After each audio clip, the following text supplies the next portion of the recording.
Hola, espero que anden bien. Soy Tomás González Garelo y hoy vamos a estar viendo en este video el proceso de lionización. Los objetivos van a ser explorar el concepto de lionización, que también lo van a ver escrito como inactivación del X, comprender las implicancias de la lionización respecto a la correlación genotipo-fenotipo en rasgos ligados al cromosoma X y definir el concepto de mosaico. Vamos a comenzar entonces con una célula somática humana, la cual va a tener en el núcleo en total 22 pares de autosomas, acompañados por un 23º par, que puede estar constituido por un cromosoma Y y uno X o dos cromosomas X, que definen finalmente lo que es el fenotipo cromosómico o el sexo cromosómico de la célula. Si nos focalizamos en el cromosoma X, a diferencia del cromosoma Y, codifica para miles de genes que en su gran mayoría no están ligados a la determinación sexual, sino que codifican productos génicos esenciales para el fenotipo de la célula. A diferencia del Y, que tiene una reducida cantidad de genes y que suelen estar mayormente asociados al fenotipo sexual. Proyectando entonces la expresión de los genes del cromosoma X, uno podría imaginarse que una célula de sexo cromosómico XX va a lograr producir en un mismo intervalo de tiempo el doble de cantidad de transcriptos o de producto génico que lo que genera una célula de sexo cromosómico XY. Sin embargo, cuando uno observa la abundancia de los productos génicos, puede ver que la tasa de transcripción o la tasa de expresión de estos genes es constante en ambos tipos celulares, independientemente del sexo cromosómico. Así, entonces, vamos a introducir el concepto de dosificación o compensación de dosis. Refiere al mecanismo biológico adaptado al desafío de variar el número de cromosomas X y en una célula. Así, cada célula mantiene constantes los niveles de abundancia de los productos génicos de cromosoma X, independientemente del sexo cromosómico de la célula. El humano en particular es muy susceptible a desbalances en los productos génicos. Excesos o faltas de cromosomas pueden tener consecuencias letales en el individuo o en las células, y los productos codificados en el cromosoma X no escapan a dicha susceptibilidad. Es por eso que el humano, así como el resto de los mamíferos y otras especies con determinación sexual similar, tiene un sistema para ajustar la tasa de expresión de los genes de este cromosoma para que justamente una célula de sexo cromosómico XY y una célula de sexo cromosómico XX expresen los genes del cromosoma X a igual tasa.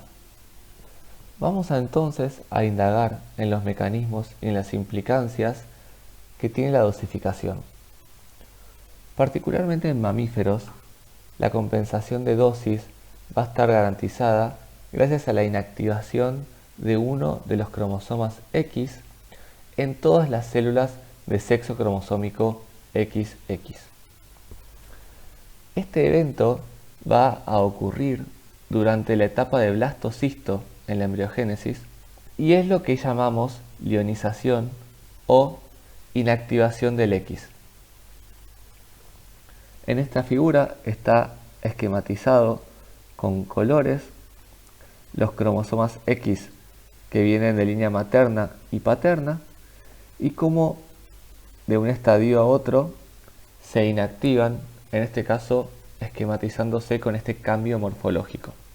Una vez inactivados, dichos cromosomas pasan a denominarse cuerpos de Barr o corpúsculos de Barr, ya que histológicamente pueden observarse como estos cuerpos densos que se tiñen de manera más intensa.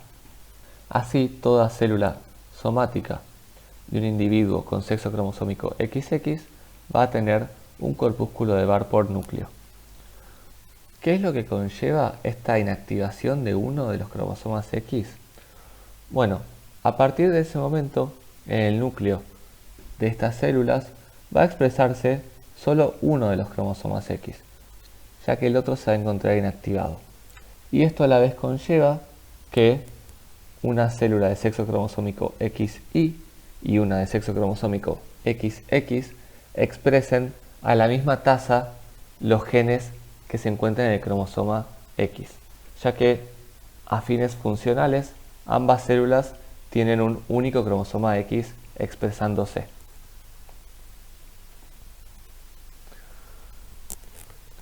Entonces, ¿qué implica fenotípicamente la ionización? Vamos entonces a ver qué implica este mecanismo a distintos niveles del fenotipo. A un nivel molecular, podemos mencionar que la inactivación va a comenzar en SIC, que viene de centro de inactivación del X. Es un locus presente en el brazo largo del cromosoma X. De allí se promueve la inactivación al resto del cromosoma a un nivel pretranscripcional a través de mecanismos epigenéticos. Es decir, el cromosoma se va a inactivar por heterocromatinización, lo cual va a impedir que ese cromosoma se transcriba. A un nivel celular, ya mencionamos que en el núcleo vamos a tener este corpúsculo de Barr, que lo que está representando es este cromosoma heterocromatinizado, y que es un evento que va a ocurrir, como también dijimos, en el estadio de blastocisto. Miren acá en esta figura cómo con los colores se representan los cromosomas X heredados tanto de vía materna o vía paterna, y que la inactivación puede ocurrir en cualquiera de los dos. Lo vamos a seguir mencionando, pero esta inactivación es al azar.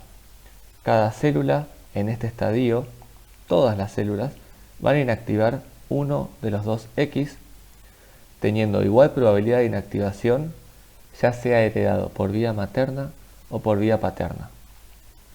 Y finalmente, a nivel de tejido u órgano, lo que vamos a observar son patrones aleatorios de funcionalidad o de estructura que están dados por qué células terminaron formando o derivando cada tejido u órgano. Miren acá en este esquema también cómo a partir de este momento se produce la inactivación, habiendo por cada núcleo un cromosoma X funcional o activo y un cromosoma X heterocromatinizado en forma de corpúsculo de Barr. Y cómo cada una de esas células, a medida se va dividiendo por mitosis para formar ese embrión y finalmente el individuo adulto, va a originar más células que siempre mantienen inactivado el mismo cromosoma X. Es decir, si esta célula durante el estadio de blastocisto activó el cromosoma X paterno, las células hijas que origine también van a mantener ese cromosoma X inactivado. Es decir, la inactivación del X no solo es aleatoria, sino que es heredable. Las células hijas no vuelven a inactivar al azar, sino que mantienen el patrón de inactivación que tenía la célula madre.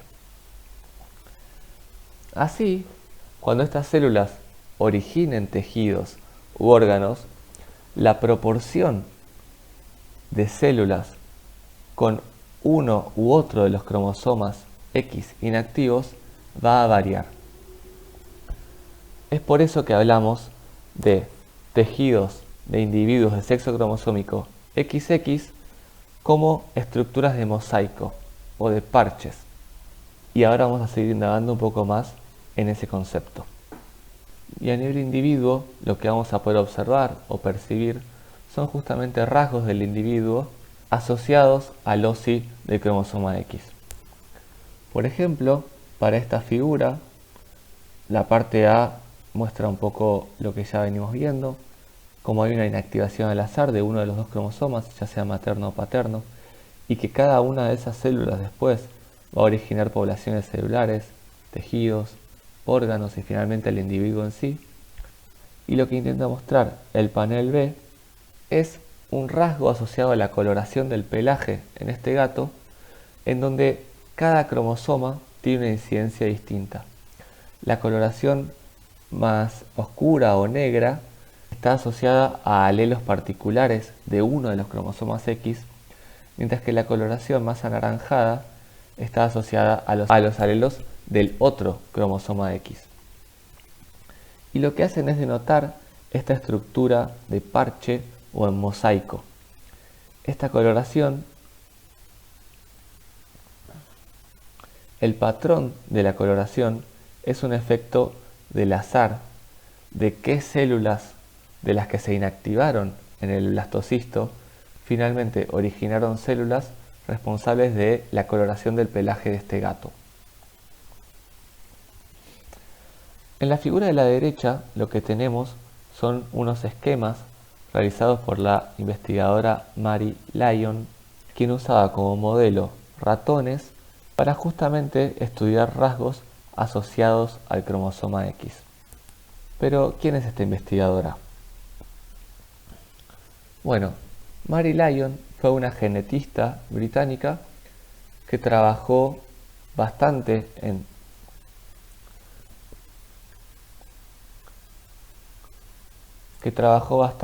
rasgos asociados al cromosoma X y fue la doctora que postuló las hipótesis más relevantes asociadas a la inactivación del cromosoma X. De hecho, el término de lionización sale de su apellido. Lo que concluyó esta investigadora se puede resumir en estos 4 incisos. En los inicios del desarrollo embrionario de mamíferos hembra, ambos cromosomas se encuentran activos. Simultáneamente, uno de los cromosomas X se inactiva en cada célula. La inactivación ocurre de manera aleatoria. Algunas células inactivan el cromosoma X materno y otras el cromosoma X paterno. El proceso es irreversible. Una vez que se ha inactivado un cromosoma X, el mismo cromosoma X va a ser inactivado en todo el linaje de dicha célula. Así, todos los tejidos en mamíferos hembra se expresarán como un mosaico. Varios de estos conceptos ya los fuimos mencionando, y lo que nos tiene que quedar de estas conclusiones es que la lionización es un evento aleatorio, heredable, hablando de célula a célula, e irreversible. Es decir, una vez que ocurrió la inactivación, el cromosoma X inactivado ya no puede volver a activarse o no puede eucromatinizarse.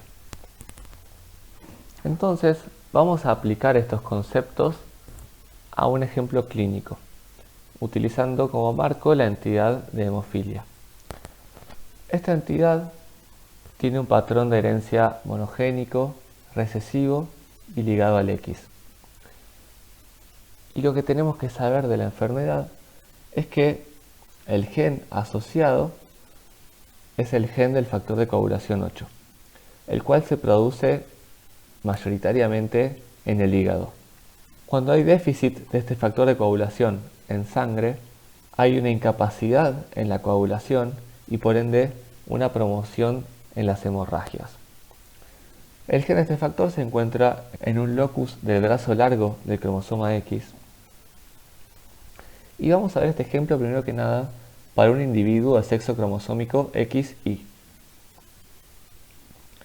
Claramente el cromosoma X viene por vía materna y el cromosoma Y por vía paterna. Y lo que vamos a tener para el ejemplo es una mutación en el gen del factor de coagulación ubicado en el cromosoma X. Si seguimos el linaje desde el cigoto, vamos a ver que después de sucesivas divisiones no va a haber una inactivación del X, porque este individuo no tiene sexo cromosómico XX. Entonces, el cromosoma X que se va a expresar en el tejido hepático adulto va a ser el único que este individuo tiene, el cual tiene una mutación en el gen del factor de coagulación. Podemos definir el genotipo de este individuo, particularmente para este locus, siendo una hemicigota del gen mutado del factor de coagulación 8. Si miramos el nivel de factor de coagulación 8 en sangre, el cual se mide en porcentaje respecto a los niveles normales, este individuo va a tener menos de 1% de factor de coagulación 8. Y va a ser diagnosticado con un fenotipo clínico de hemofilia severa. Pasemos entonces al segundo ejemplo. Vamos a seguir en el marco de la hemofilia y sigue siendo el gen del factor de coagulación 8 el asociado a esta entidad. En este caso vamos a seguir a un individuo de sexo cromosómico XX. Estas células van a tener dos cromosomas X, uno de vía materna y uno de vía paterna. Y en particular, el cromosoma X paterno va a tener mutado el gen de este factor en este caso. Si ahora seguimos el linaje desde el cigoto hasta el tejido adulto, en este caso el tejido hepático, lo que vamos a ver es justamente esta estructura de mosaico. No fue una única célula del blastocisto la que originó el tejido hepático. La proporción de células con el cromosoma X paterno o materno inactivado puede variar como producto del azar en el tejido hepático originado. Si miramos el genotipo, vamos a poder decir para cualquiera de estas células que para este locus hay una heterocigosis con un gen wild type y un gen mutado para el factor de coagulación 8. Pero se va a presentar este evento de mosaicismo. ¿Qué va a implicar esto entonces para el fenotipo de la persona? Puede ser que, dada la proporción de células que tienen inactivados el cromosoma paterno en el hígado, el individuo sea sano, ya que por lo menos hay una proporción alta de células que tienen activado el cromosoma materno y pueden producir el factor de la coagulación.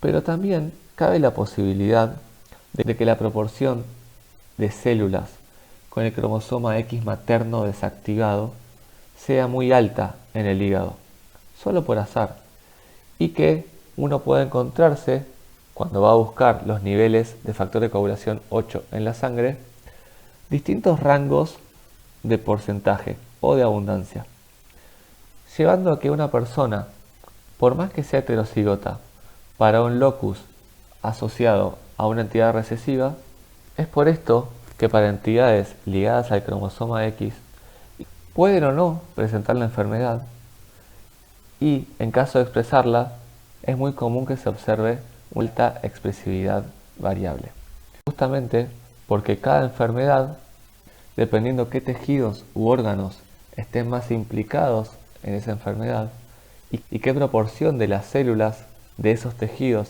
tengan inactivados uno u otro cromosoma, va a terminar definiendo si la enfermedad se expresa o no, y si es que se expresa, en qué medida. Finalmente, dejo este ejemplo de un trabajo científico en donde lo que reportan es, para una mutación puntual de una sustitución, el caso de dos gemelas monocigóticas. Es decir, tienen el mismo genoma, los mismos cromosomas X, pero por los patrones de inactivación propios de cada una y las células que fueron derivando esas células del blastocisto, cada una presenta, a pesar de tener el mismo genotipo, un distinto fenotipo respecto al nivel de factor de coagulación 8 en sangre y un fenotipo distinto respecto a la expresividad de la entidad. Entonces, resumiendo, la ionización es un evento molecular fisiológicamente normal que ocurre en células de sexo cromosómico XX durante la etapa del blastocisto. Consiste en la heterocromatinización de uno de los cromosomas X del núcleo, impidiendo la transcripción del mismo. Es un evento aleatorio, heredable e irreversible. A nivel de tejido, genera un patrón de parches o mosaico para rasgos asociados al OSI del cromosoma X. Dentro de este punto entran entidades. Y en entidades monogénicas recesivas ligadas al X, permite explicar fenotipos de enfermo para el locus asociado cuando se encuentra en heterocigosis. Un par de salvedades, solo para tener en cuenta, la inactivación del X no es total. Parte del cromosoma no se heterocromatiniza, aproximadamente el 15% de los genes. Para las células del trofoblasto, la ionización no es aleatoria, sino que siempre se inactiva el cromosoma X paterno. Esta es parte del tejido extraembrionario que va finalmente a dar la placenta, no es parte del individuo. Las células germinales XX de un individuo pueden revertir la inactivación del cromosoma X ionizado antes de diferenciarse a ovocito 1. Eso es todo. Nos estamos viendo en la próxima videollamada.